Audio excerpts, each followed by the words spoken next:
Seja muito bem-vindo ao Enfoque. Pedro Passos Coelho e Paulo Portas divulgam daqui a pouco, cerca das 7h30, as linhas orientadoras do programa de governo, mas o programa completo só será revelado no final do mês. O plano da coligação deverá basear-se no Programa de Estabilidade e no Programa Nacional de Reformas. Passos Coelho garante uma apresentação com diferenças assinaláveis face às propostas conhecidas dos socialistas. Diz o Primeiro-Ministro que o caminho que desenharam para Portugal é de recuperação prudente e segura. O plano que a coligação vai apresentar aposta na atração de mais investimento, com criação de mais emprego que irá distribuir rendimentos pelas famílias e empresas. Mas são já conhecidas também intenções do Governo de uma redução gradual das medidas de austeridade. O Executivo demonstrou interesse em cortar 600 milhões de euros nas pensões, eliminar a sobretaxa de IRS até 2019 e devolver apenas 20% dos salários da função pública por ano. A apresentação do programa estava prevista para 10 de junho, mas o Executivo decidiu dividi-lo em 2 momentos e antecipar para hoje as linhas orientadoras, poucos dias antes da convenção do Partido Socialista. As linhas gerais vão ser apresentadas por José Matos Correia, vice-presidente do PSD, e por Assunção Cristas, vice-presidente do CDS. Depois de apresentadas, os dois partidos terão de discutir as principais medidas. Eduardo Cabrita e Nuno Encarnação são os convidados deste Enfoque. Nuno Encarnação, muito boa tarde. Começava por si. Daqui a pouco, cerca das 7h30, vamos ter então as linhas gerais do programa de governo da coligação. Aquilo que pergunto é se são linhas gerais, já não são conhecidas. Quando olhamos para o PEC e para o Plano Nacional Isto é quase uma divisão do jogo, mas eu confesso que não sei quem é que vai jogar, só sei que há dois intérpretes, que é o Sr. Primeiro-Ministro e o Sr. Vice-Primeiro-Ministro, o Dr. Paulo Portas, mas não conheço, não tenho nenhum, aliás, não transpirou para cá para fora nada do que é que são as linhas mestras. Agora, podemos tentar perceber o que é que esta coligação e esta maioria quer para os próximos 4 anos. Depois de 4 anos de muito rigor, não deixa de continuar a haver o rigor, mas nós estamos agora numa fase de recuperação económica, de incentivo às empresas, de investimento neste país, de várias empresas. Ainda hoje estive reunido com várias pessoas ligadas ao mundo empresarial e, de facto, as empresas estão diferentes, estão mais, hoje em dia investem mais, com mais interesse no mercado, com mais segurança no próprio mercado. Mas nós precisamos, obviamente, captar muito investimento público de fora. Quer dizer, são estas as linhas gerais e só com isto se consegue combater os 13% de desemprego, já não são os 13,4%, mas os 13% de desemprego, e só com isso também se consegue, por exemplo, resolver o problema da segurança social, também ajuda e muito, entre muitas outras coisas. Por isso, aquilo que eu percebo, ou que percebo que possa ser apresentado, será este sinal de esperança, com esta nova ideia de país, depois da sua recuperação e depois deste apertado de cinto, uma ideia que as pessoas acreditem que é possível, agora nos próximos 4 anos, ter uma vida diferente e uma vida melhor. Portanto, no fundo, o que me está a dizer é que a ideia agora é mudar a narrativa, ou seja, a narrativa dos sucessos do programa de ajustamento tem sido, no fundo, aquilo que tem sido sempre dito pela coligação, que começava a ser, de alguma forma, criticada por não ter alguma coisa a olhar para a frente. Não, essa narrativa foi também benéfica, porque acho que o país também mudou na sua forma de agir. As pessoas mudaram na sua forma de perceber como é que o país evoluía.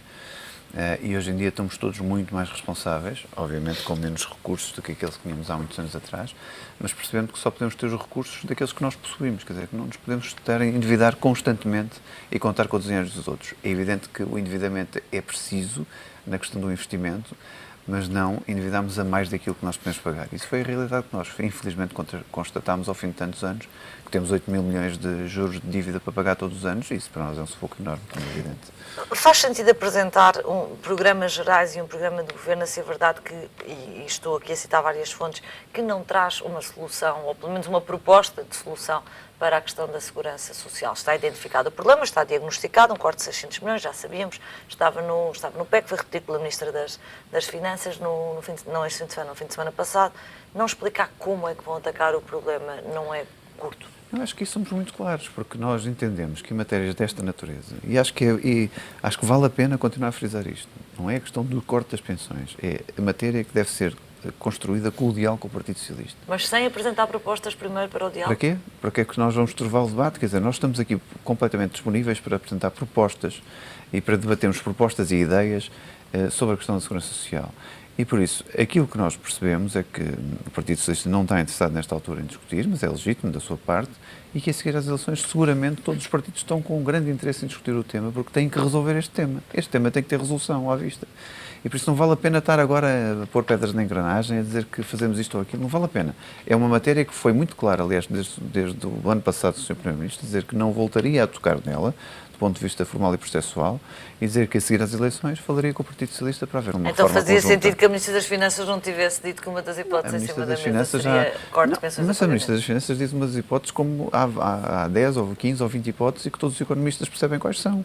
Agora, a questão aqui é que nenhuma dessas hipóteses será concretizada sem um diálogo franco e aberto com o Partido Socialista. Bem, Eduardo Cabrita, muito boa tarde. Daqui a pouco vamos, de facto, conhecer o programa da coligação. O líder socialista veio dizer que não deveria acrescentar nada àquilo que já se sabia. Em que condições é que, de facto, este debate da segurança social pode acontecer para o Partido Socialista? Só depois das eleições? Boa tarde.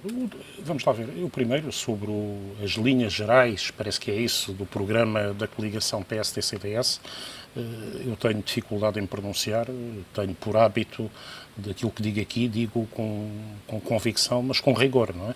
E, portanto, não quero entrar em especulações, não vai haver daqui algum fator surpresa que estas coisas normalmente comportam, e cá estaremos para a semana, se for caso disso, para os discutir.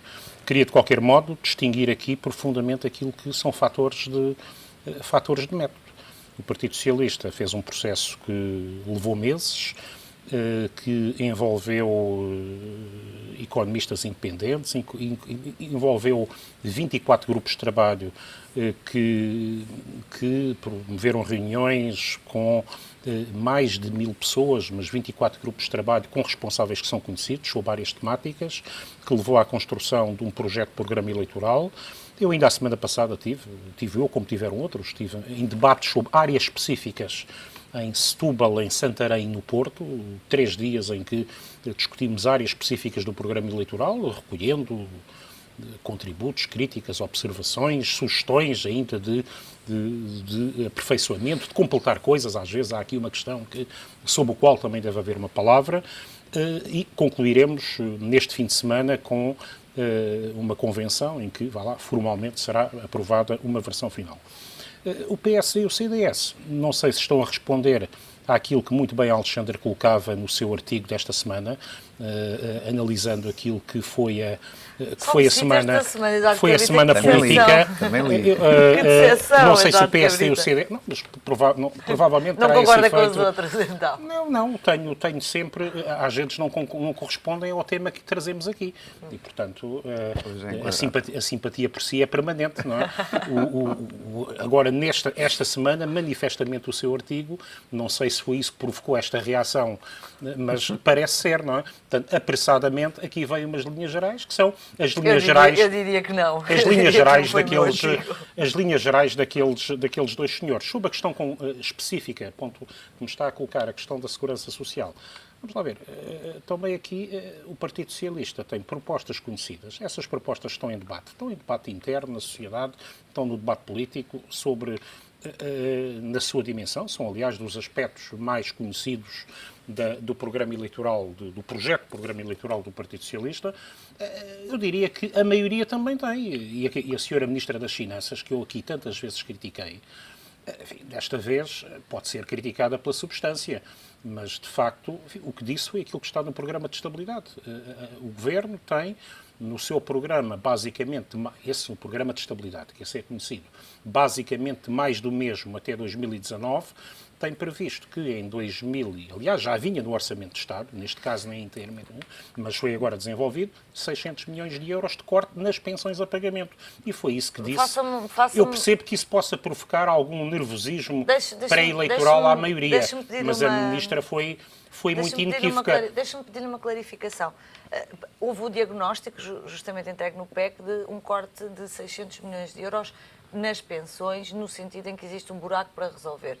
Mas esse corte de 600 milhões é um diagnóstico ao setor. Não havia ainda, no PEC, pelo menos, essa ideia de ser as pensões em pagamento. Sugeriu essa medida depois, mais à frente. Mas no diagnóstico, o Partido Socialista alinha com a coligação, ou seja, que há um problema para se resolver e que está quantificado, ou não? Não, o problema é muito mais grave do que esse. O problema é este governo. Repare, as medidas, o desemprego é o verdadeiro problema. O desemprego, a destruição da economia, a destruição de ativos estratégicos. Aquilo que foi a redução de emprego durante estes 4 anos determinaram uma perda de receitas da Segurança Social de 8 mil milhões de euros. Esse é o cadastro deste governo nesta área. E, portanto, aquilo que nós temos aqui de discutir, portanto, até o momento a maioria não tem propostas, diz-se que esta matéria também não terá, mas isso, enfim, veremos se confirma ou não isso que a comunicação social tem referido. Quais são as medidas agindo sobre novas formas de financiamento da Segurança Social que o PS tem como proposta, que a maioria não sabemos, até o momento não se conhecem. IRC, penalização das empresas que recorrem demasiado à rotatividade dos trabalhadores, as receitas do novo imposto sucessório. Portanto, novas formas de financiamento.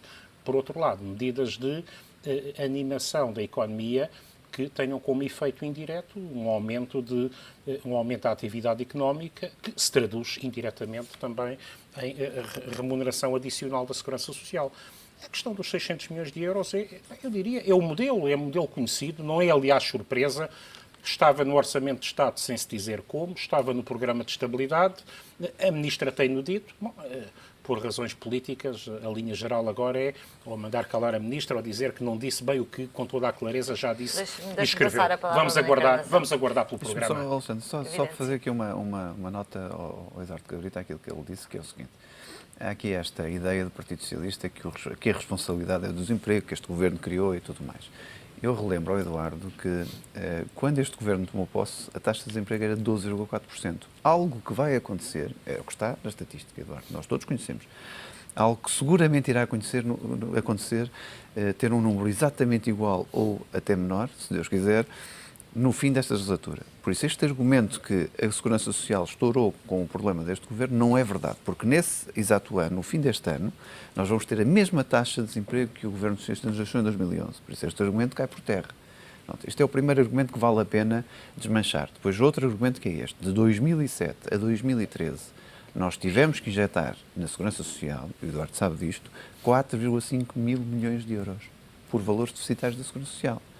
Eu não digo mais nada sobre as pensões, do que é. Sabemos todos, hoje em dia, e o Partido Socialista assume isso também, que há um problema deficitário na Segurança Social. E nós temos que arranjar maneiras de o resolver.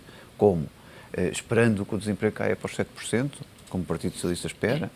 Quem me dera que assim fosse. Tínhamos todos os problemas resolvidos, mas agora, percebendo bem qual é a estrutura da nossa economia e o problema deste país, não acredito, com sinceridade, que as taxas de desemprego voltem aos níveis de antigamente 7%. Infelizmente, não vão voltar nos próximos anos. Por mais emprego que se crie, por mais fé que nós tenhamos na nossa estrutura económica, tenho muitas dúvidas que isso aconteça. Eu presumo que até o nível de desemprego, aliás, aquilo que nós vamos lendo, a taxa se situa na volta dos 9, 10%, 9 já é um número muito otimista nos próximos anos. E as instituições internacionais têm até uma previsão mais pessimista, nomeadamente o FMI, para 2020. Há aqui algumas ideias que muito provavelmente estarão nestas linhas gerais, nomeadamente como combater o desemprego, como combater o desemprego com, no fundo, incentivos ao investimento e ao investimento privado. Esse foi, de resto, o calcanhar daqueles, talvez um dos calcanhares daqueles que tem travado, de facto, o crescimento do PIB em Portugal.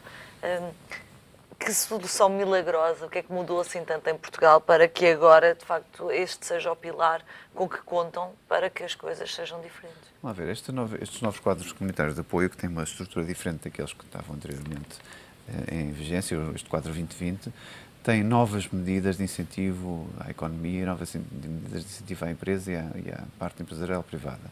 E eu acredito que isso venha a dar, por exemplo, uma ajuda muito grande. Como também acredito que aquilo que este governo andou a fazer, e que já o anterior fazia, em boa verdade, que é vender Portugal no exterior e captando investimento público, dizendo que nós temos boas soluções, boa mão de obra, gente qualificada, muito qualificada, que haja depois interesse de investimentos diversos em Portugal. E, aliás, temos visto e tem acontecido. Eu vou lembrar, por exemplo, no meu distrito, em Oliveira do Hospital, em Tábua, perdão, não querendo agora estar a dizer qual é a empresa, mas é uma empresa enorme, que fornece sofás para uma grande empresa e uma grande cadeia internacional. Tem agora só um investimento de uma nova nave de 20 milhões de euros em que vai contratar 200 pessoas, em que também é suportado pelos quadros comunitários, mas que tem um contrato de funcionamento de 20 anos. Mas essa ideia dos quadros comunitários é uma ideia que, de resto, já está também naquilo que é o projeto de programa do Partido Socialista. Por causa dos timings em que se entramos na política, em que o Partido Socialista foi primeiro a apresentar, não vai parecer tudo o que o PSD possa apresentar, e o CDS juntos possam apresentar a partir de agora, seja um bocadinho a reboque e agora seja a coligação que tem dificuldade em mostrarem o que é diferente. Nós não podemos apresentar o programa eleitoral em novembro, por isso é agora a altura, é esta altura. A surpresa para nós foi o Partido Socialista, pela primeira vez na sua história, de ter, vamos lá ver, e aí elogiou o Partido Socialista nesse aspecto, de ter pela primeira vez, antes das eleições, firmado algumas ideias sobre alguns temas. Se bem que as promessas é uma coisa recorrente, já vimos, não é? Como também a última promessa é que o Partido Socialista criava agora 300 mil postos de trabalho. Vem-me lembrar aqueles autores, 150 mil postos de trabalho nos engenheiros de Sócrates. Por isso, os maus vícios estão lá todos, mas agora, a boa parte é que, de facto, o Partido Socialista resolveu reunir um grupo de economistas com algumas ideias que eu discuto e alguns valores que são discutíveis e alguma contabilidade, algumas contas que são discutíveis, aliás, todos nós já fizemos essas contas, mas de qualquer maneira tem esse mérito de, pela primeira vez nos últimos anos que eu me lembro, o Partido Socialista teve um modelo diferente de apresentação do seu programa eleitoral e ainda bem que assim é. Voltando aqui à questão das pensões e aqui situando no programa do Partido Socialista, Eduardo Cabrita, Arménio Carlos, da CGTP, é um crítico da vossa proposta de descida da TSU para os empregadores, dizendo que ela vai ser financiada com cortes futuros nas pensões. É uma medida que tem tudo para agradar à esquerda e mesmo assim não parece agradar aqui a alguma esquerda. De certa forma, também estamos a falar de financiamento de medidas atuais com as pensões dos portugueses, mesmo que sejam as futuras. Não é isso de forma alguma, não é? Aliás, o que nós temos aqui, e até a sua pergunta, demonstra que estamos aqui a contrapor quem tem propostas, quem as sujeita ao escrutínio público e quem não tem propostas, a não ser o acentuar daquilo que é uma política de cortes, de conflito com a ordem constitucional e de pressão profunda. Aquilo que nós temos aqui são, julgo que se estava a referir, à medida relativa aos trabalhadores. Sim, dado que, a redução das empresas... Julgo que falou empregador por lá, mas julgo que estava não, disse trabalhadores, e não empregadores, já está suspensa a aguardar formas de financiamento. Não está suspensa, era exatamente assim. São duas formas, são duas medidas que têm uma lógica distinta. Aquela que eu referi há pouco, não por essa via, mas a propósito dos mecanismos adicionais de financiamento, é que é preciso diversificar as fontes de financiamento da Segurança Social, nessa medida reforçando a sua sustentabilidade numa ótica de longo prazo e, portanto, uma pluralidade de formas de financiamento faz todo o sentido. Faz, aliás, sentido quando nós temos empresas de capital intensivo, tem sentido e com significativos lucros, que essas empresas financiem em parte a Segurança Social também pelos lucros que têm, isto é, uma parte do IRC, e não exclusivamente pelo número de trabalhadores. Essa é uma componente. Mas há uma componente de pensões futuras, uma antecipação das pensões. Isto são palavras de Mário Centeno, que foi, de resto, um dos economistas que fez o programa. Não há aqui relativamente à medida que tem a ver com as pensões dos trabalhadores, o que há aqui é um mecanismo faseado que tem a ver com aquilo que, aliás, basta ver os dados do INE esta semana, o que é que determinam. Os resultados em que Portugal recupera ligeiramente daquilo que foi termos um PIB que chegou a estar ao nível de 2001, portanto continuamos a estar abaixo de 2008, mas resulta fundamentalmente do quê? De alguma recuperação da procura interna, infelizmente ainda com dados muito, muito negativos em matéria de investimento. A única área de investimento que, aliás, retoma alguma coisa é, curiosamente, o setor da construção. Mas a minha pergunta é no sentido de isto tem um impacto nas pensões futuras. Não, vamos lá ver aqui. Primeiro, há aqui, relativamente às pensões futuras, mesmo aí, o impacto decorrerá decorrerá daquilo que for a evolução de uma ótica de longo prazo da economia. E o que temos aqui é uma evolução faseada, e, portanto, numa projeção, essa medida, aliás, não tem nenhum efeito relativamente àqueles que hoje, com uma penalização, podem já pedir uma pensão antecipada. Relativamente aos restantes, nós temos aqui uma medida que é gradual, 1,5% no primeiro ano, 1,5% no segundo, 1% no terceiro, e que a partir daí é reversível. Isto é, numa ótica de médio e longo prazo, nós queremos manter o nível de tributação dos trabalhadores em TSU ao nível dos atuais 11%. É o que está Portanto, no fundo, volta a subir. É o que está no programa, no programa em debate público. Portanto, sendo que, obviamente, nós teremos de ir ajustando aqui ao efeito macroeconómico que estas medidas têm. Agora, nós não temos... Quando se compara, isso já me foi perguntado, como tenho, até internamente, e tenho discutido, dizem, então, mas, por exemplo, porquê é que não devolvem IRS de uma forma mais rápida? O efeito imediato é diferente. Como algumas vezes aqui, sobretudo os meus colegas de direita têm dito, só cerca de 50% dos trabalhadores é que pagam IRS. Todos os que trabalham pagam TSU. E, portanto, é sobretudo sobre esses em que a propensão marginal para o consumo do rendimento adicional que é disponibilizado é maior, é sobretudo com esses que há um benefício adicional dessa medida, comparativamente com uma que podia ter o mesmo efeito em termos de orçamento, que seria, por exemplo, uma redução adicional de IRS. 30 segundos para fazer uma última pergunta. Podemos esperar muitas diferenças daquilo que vai ser apresentado no fim de semana, daquilo que já é conhecido, ou seja, o desenho final? Não, o que vai ter, sobretudo, é o texto de enquadramento, o primeiro capítulo, e o terceiro capítulo, que tem a ver, sobretudo, com aquilo que nós queremos para o debate europeu, a estratégia europeia, e ponderando aquilo que é o perceber o sentido deste debate, porque este debate valeu a pena, foi inovador e terá resultados. Meus senhores, muito obrigada pela presença no Em Foco, que hoje termina por aqui.